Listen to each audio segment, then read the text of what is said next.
महाराष्ट्रात अशा प्रकारच केडी स्विफ्ट म्हणजे सिंगल विंडो इंटिग्रेटेड फ्लोशियल स्टूल ही प्रणाली विकसित केली आहे। या अंतर्गत इमारतींच्या परवानग्याबरोबरच सर्व प्रकारचे ना हरकत दाखले म्हणजेच अग्निशमन विभागाचा ना हरकत दाखला, पाणी पुरवठा विभागाचा ना हरकत दाखला, जमिनी मनी विभागाचा ना हरकत दाखला, उद्यान विभागाचा ना हरकत दाखला, कर विभागाचा ना हरकत दाखला इत्यादी एका खिडकी योजना या प्रणालीद्वारे उपलब्ध होतील। तसेच या प्रणालीमध्ये डॅशबोर्डच्या माध्यमातून नागरिकांना आणि विकासकांना आपल्या अर्जाने रिअल टाइम ट्रॅकिंग करता येणार आहे। त्यामुळे ही प्रणाली विकासकांसह नागरिकांसाठी मोठा दिलासा ठरणार आहे। महानगरपालिकेने विविध प्रकारच्या विकास परवानग्याकरिता शासनाने BPMS प्रणाली विकसित केली आहे। मात्र याकरिता आवश्यक ना हरकत दाखले हे विविध कालावधीत तसेच एकाच प्लॅटफॉर्मवर करून कसे देता येतील या अनुषंगाने महानगरपालिका आयुक्त अभिनव गोयल यांच्या संकल्पनेतून ही प्रणाली तयार करण्यात आली आहे। याकरिता शासनाचे BPMS विभागाने केलेले सहकार्य तसेच यासाठी वास्तुविशारद MCHI तसेच महानगरपालिका नगररचना विभागाचे सहाय्यक संचालक नगररचना संतोष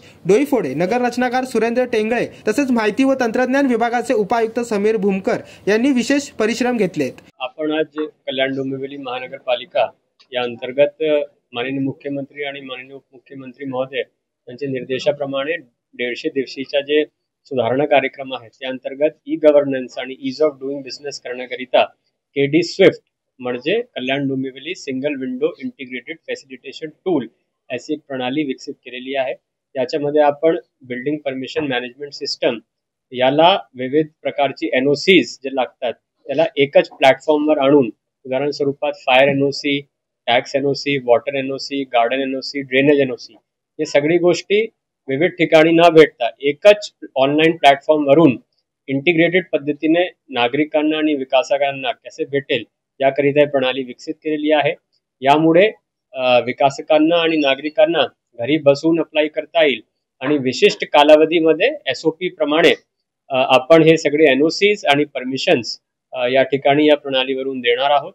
यामुळे जलद गतीने आपले शहरचा विकास होईल, विकासकांना आणि नागरिकांना काही धावपळ करण्याची गरज नाही आणि त्याचबरोबर पारदर्शकता आणि अकाउंटेबिलिटी आपले KDMCचे कार्यामध्ये येणार आहे। याच्यामध्ये आपण डिजिटल इंडिया मार्फत डिजिटल पेमेंट सिस्टम्सलाही इंटिग्रेट करून ठेवलेला आहे, म्हणून ऑनलाईन पेमेंट्स याच्यामध्ये करता येईल आणि त्याचबरोबर प्रत्येक जे सर्टिफिकेट निघणार ते ब्लॉकचेन मार्फत ऑथेंटिकेटेड असणार, म्हणून फोर्जरी ऑफ डॉक्युमेंट्स पण या ठिकाणी करण्याची शक्यता राहणार नाही। म्हणून केडी स्विफ्टचा वापर नागरिकांनी आणि विकासकांनी जास्तीत जास्त करावा असं मी या ठिकाणी आवाहन करतो। जय हिंद, जय महाराष्ट्र। ब्युरो रिपोर्ट, जनशक्ती, कल्याण।